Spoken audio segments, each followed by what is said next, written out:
If you don't start practicing now, you're going to be getting destroyed on day one of Madden 27. Luckily for you, in this video, I'm giving you 5 tips that absolutely destroy your opponents on day one of Madden 27. You're not going to want to miss out on any of the tips and tricks I'm breaking down today because these tips have been important in every single Madden I've ever played. Let's jump right into it. Alright, the first tip I want to break down are actually the best settings you need to be using on both sides of the ball because, again, these are important in this game. They're going to be even more important in August. Let me show you what those are. Alright, so the first setting I want to break down here are going to be zone drops, and they're important, alright? So I'm going to go through a couple different zone drop scenarios. So first, we need to break down what they are. Obviously, hard flats, cloud flats, soft squats, they're all going to be determined by what you have your zone drop flats to. So the way that you're going to understand this is that even if you put a cloud flat on the field and you had your zone drop set to 20 yards, and then you put a cloud flat on one side and a hard flat on the other, both of those zones are dropping to 20 yards because you have your zone drop flats set to 20. So that's going to control wherever they drop to. So you really need to understand that. And then also it's like if you leave it on default though, if you have a cloud flat on one side, he's going to drop to 20 yards. If you have a hard flat on the other, he's going to be sitting at the line of scrimmage or dropping back to 5. So it's like if you do decide to set your zone drops to something, then you need to understand that's where they're going to drop to and that's where they're going to play. Alright, zone drop curl flats, same thing. Curl flats, quarter flats, seam flats. If I have a curl flat on one side, a quarter flat on the other, I have my zone drop curl flat set to 20. Both of those zones are dropping to 20 yards because that's what I have them set to, even though technically they're different zones. So again, if you leave it on default, they will actually drop to 2 different places and have 2 different responsibilities and assignments. But if we come down to zone drop hooks, same thing. You know, that controls the hook curl, the through hook, the mid read, and the vert hook. So if you have, 2 different zones, but they're both hooks, they're going to drop at the same spot. So just understand that. But my favorite use case actually for zone drops is either running match coverage by putting all of them on default. If I'm running like, for example, if we come into nickel 2-4, cover 4 quarters, we come into cover 3 Buzz Mabel, cover 4 palms, cover 6. If you're running match coverage, you obviously need to have all 3 of them on default. But another one that I like is, putting my flats on default, my curl flats on 5, and my hooks on default, because now if I call cover 3 sky, I'm actually going to be able to take away the underneath pass. And so really what this looks like here is we have a table route on Travis Etienne, and then we have a speed out on Jacoby Myers. So if we take this snap, we're going to notice how we're going to have our 5-yard curl flat, the slot corner who's in that zone. He's going to be sitting there just like you saw in the last play, and then Harrison Smith, who's walked down in that curl flat, is also going to be dropping back to 5 yards, which is going to help us basically eliminate that, pass. He picks up a yard. So really that's going to help you stop checkdowns. And then it's like, yeah, that could leave you susceptible to the deeper pass down the field, right? We understand that, but that's where you have to have a disciplined user and either get out there and user it yourself, or just be ready to switch sticks. So you see I'm out here using this myself, and so now we're actually going to be able to play great defense. So that's what zone drop are, a breakdown of what they do, how you should use them, and then also a great use case for zone drops here is actually just setting default 5 default, and then just being ready to stop the check down and the deeper pass at the same time with your user. But the second setting, this time for offense, that I want to break down is going to be auto pass protection, because if we come into our coaching adjustments on offense, auto pass protection, there's off, base, empty, and then there's half sliding, full sliding, whatever. The ones you want to make sure you never want to have it off, and you don't want to use any of these full slide or half slides, because this is going to set your pass protection on every play. So you either want to be using base or empty. It's going to be the same thing next year, base or empty. And the reason why is because they have different uses. When do you use base? So if you're playing against just a regular play, they just call Tampa 2 right here. That's really where you want to make sure that you're using base protection. So I'm going to come into, drive crosser right here. They're going to, they're going to not use a custom stunt, so they're just going to be, regular pass rush here. You see how great my line does. They create a perfect pocket for me to be able to step up into. I find my tight end down the field, and so then we're able to pick up easy yards. But it's also like you don't necessarily want to sit up here and allow them to just custom stunt you. So if they spread their defensive line, they pass commit, right? This is the Texas 4-man stunt that's so good, and you're using base protection. Well, this is going to give you a really tough tough time, and it's just going to allow that defensive end, especially if he's a quick guy, he's just going to be able to loop around and get in your backfield every single time. So that's really where base is going to be good when they're not stunting you, they're not blitzing you, just regular pass rushes. But empty protection, especially if you're actually sending out your running back, empty protection is going to be great for you, because now I'm going to use empty protection. They can still spread their defensive line and pass commit, and so now you're going to be able to do a much better job of actually containing this particular stunt. That's not right. What happened right there, that's just a disengage. There's not really a whole lot that you can truly do about that. But as far as blocking the stunt, like, he just shed this guy. And so, like, that's kind of unfortunate. But if you can block the stunt, like you're able to see right here, now you're actually going to be able to do a pretty good job, you know, in pass protection. So understanding the best settings you need to be using, you're going to make sure you understand what zone drops do and why you need to be using them, the best kind of use cases for them, and then using auto pass protection on base or empty, depending on the situation, is going to help you win more games at the end of Madden 26, and it's going to help you in Madden 27.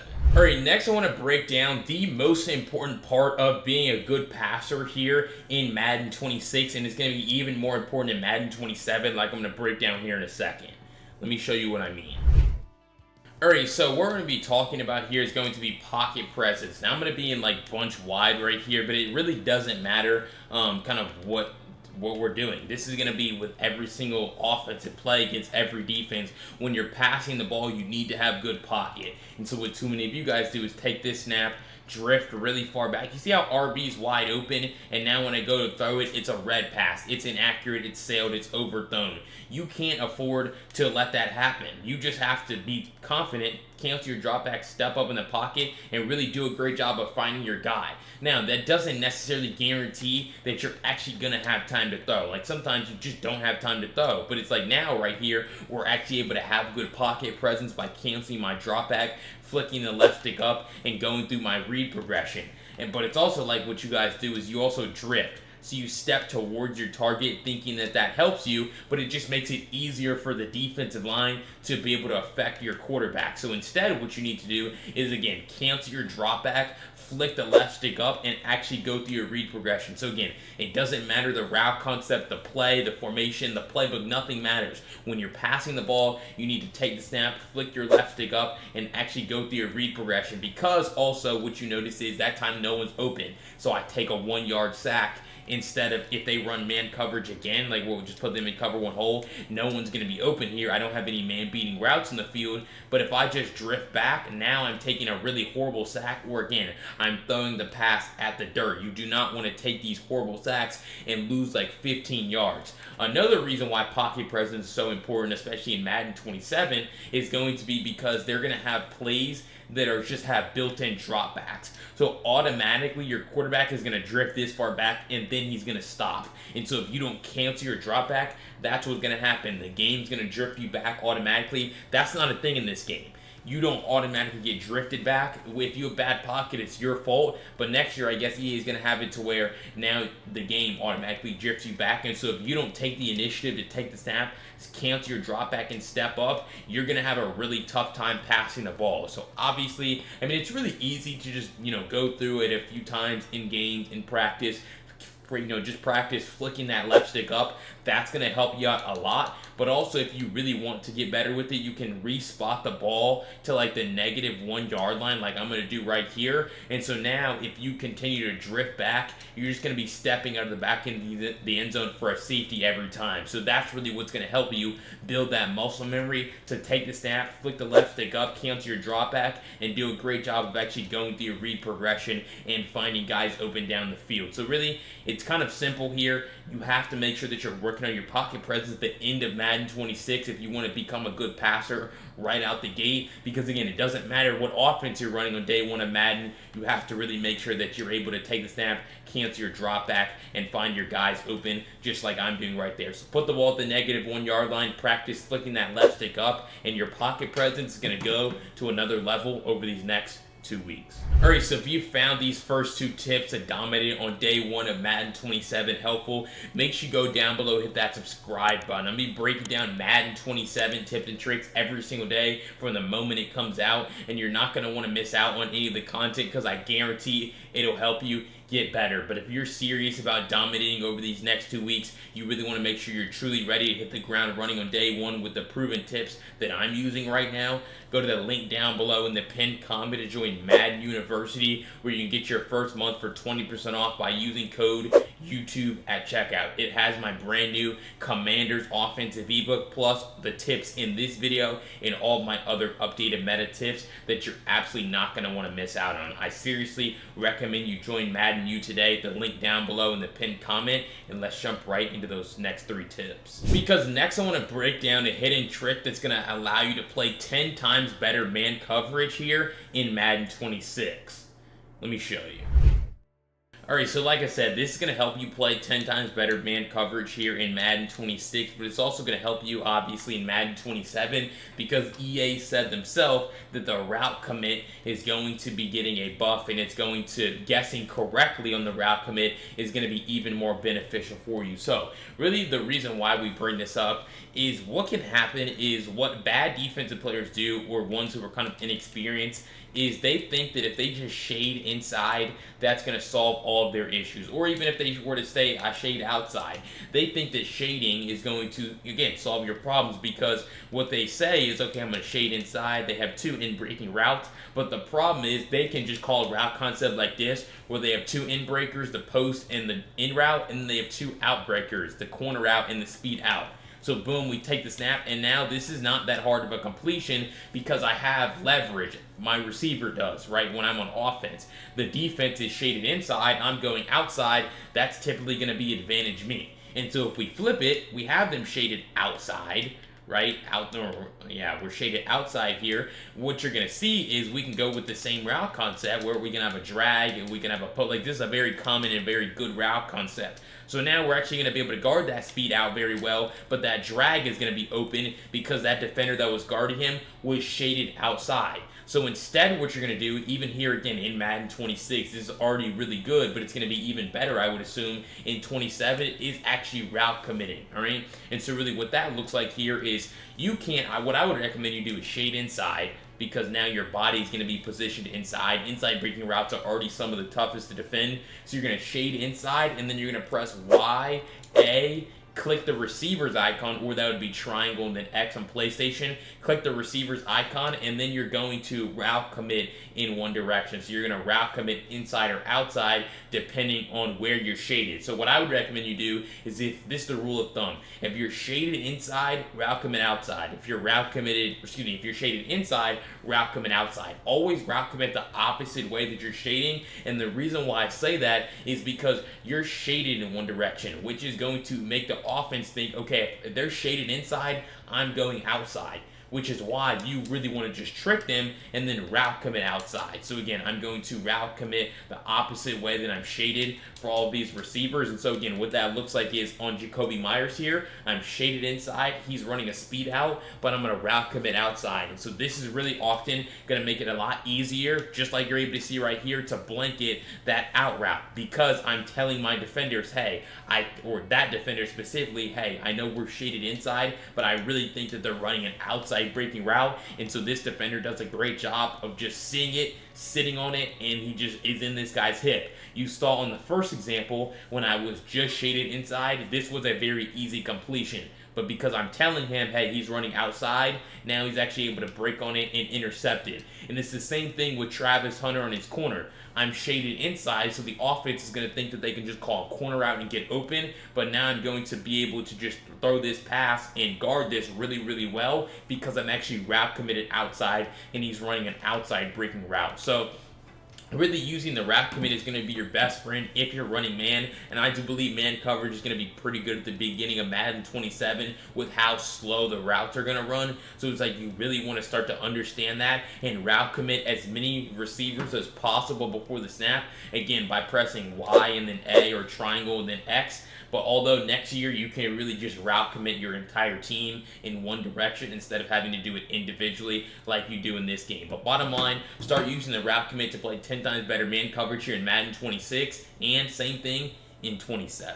Alright, before I jump to those final 2 tips that you're absolutely not going to want to miss because they're going to be able to transform your game here at the end of Madden 26 and really help you hit the ground running when 27 drops, I wanted to remind you to go down below and hit that subscribe button. Again, I'm going to break down Madden 27 tips and tricks every single day when the game first comes out, and we'll be doing it all year to help you guys get better, win more games in your franchise, in regs, in MUT, and you're not going to want to miss out on any of the content that I have. So what are you thinking? Go down below, hit that subscribe button today, and let's jump to those final 2 tips. Because that next one is going to be about how you can actually go about beating man coverage here, because like I just said, I think man coverage is going to be pretty good at the beginning of Madden 27, so if you want to know how to run it, you also need to know how to beat it.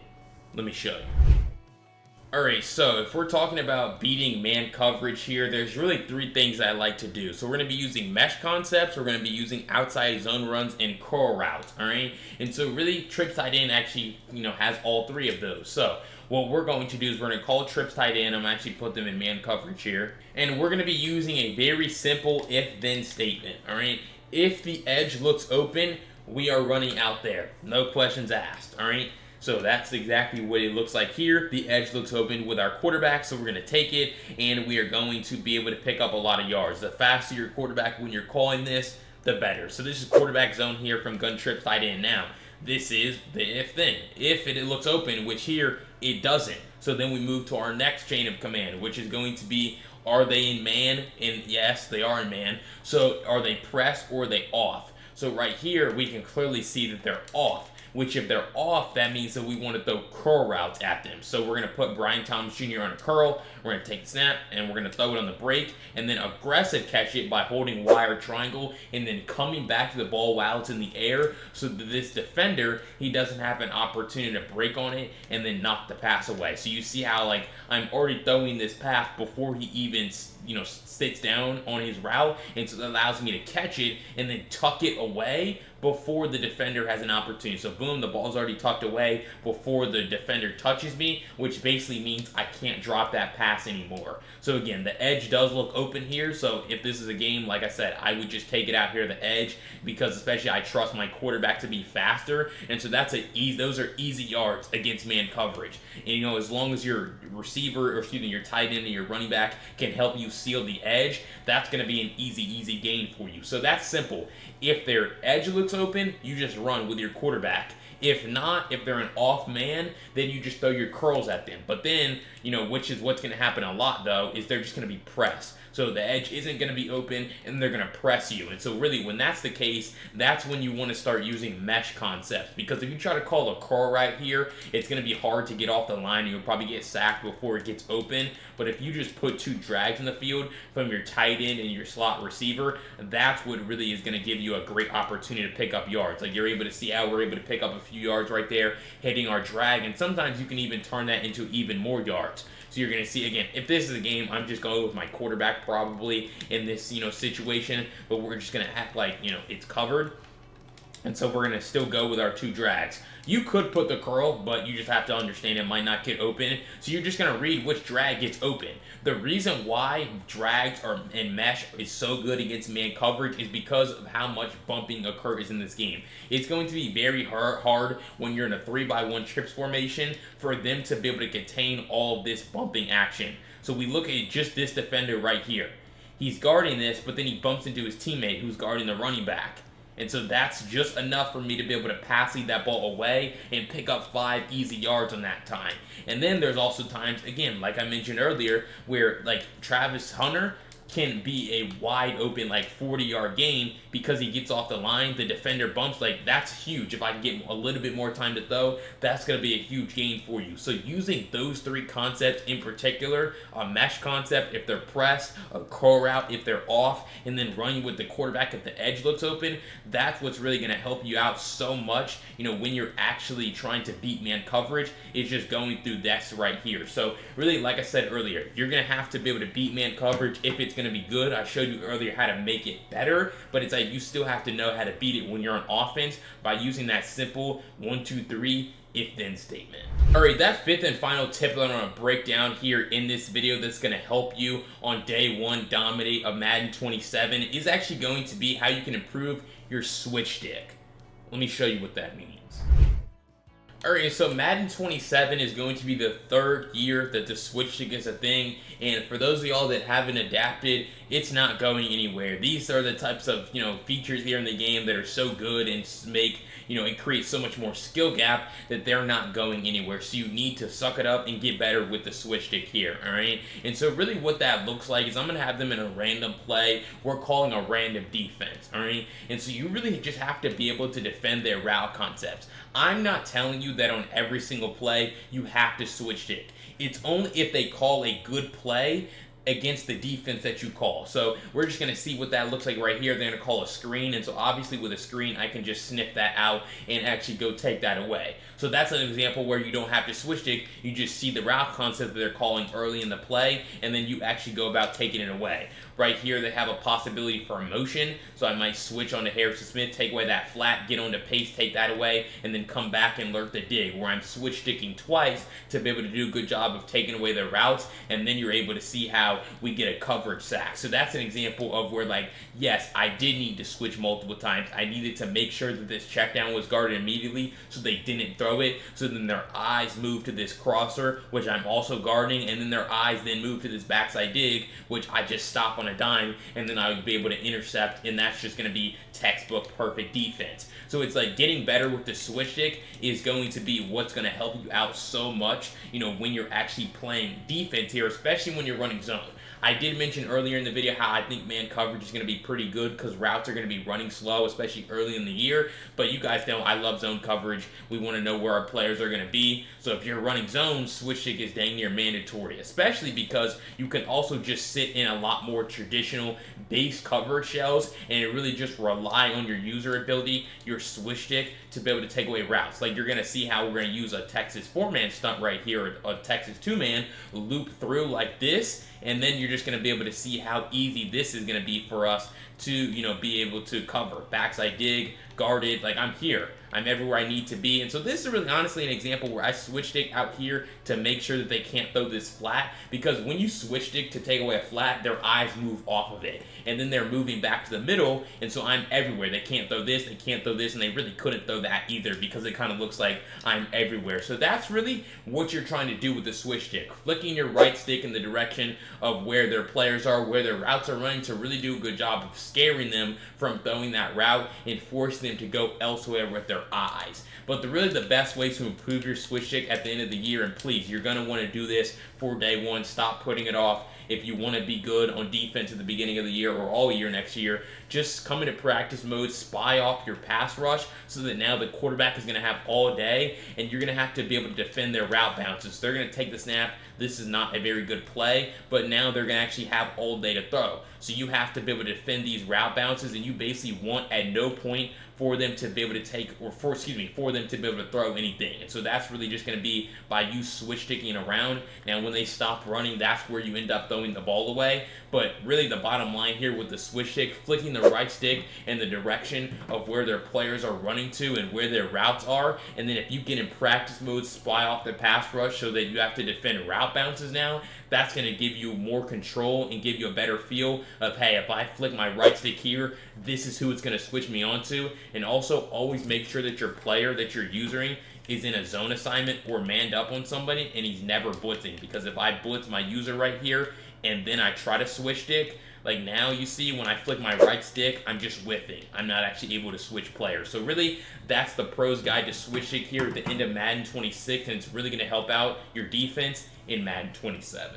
Alright, so if you found this breakdown helpful of 5 tips that you absolutely need to know to dominate on day 1 of Madden 27 helpful, make sure you go down below, hit that subscribe button. I'm going to be breaking down Madden 27 tips and tricks every single day when the game comes out, and you don't want to miss out on any of the content that I have. So what are you thinking? Go down below, hit that subscribe button. But again, if you want to dominate on day 1 of Madden 27, do it the best way that you possibly can. There's tips that you need to master here at the end of Madden 26, and I break all of those down in Madden U. You can join Madden U today by using code YouTube to get 20% off at the link in the pinned comment. It includes my brand new Commanders ebook, plus the tips in this video and a bunch of my other tips, and you can save everything to your phone during gameplay, and it's very easy to reference. So what are you thinking? Join join Madden U today. It's really going to help you dominate on day 1 of Madden 27. I guarantee it. And if you want to see a preview of what Madden U looks like, check out this short video where I break it down for you.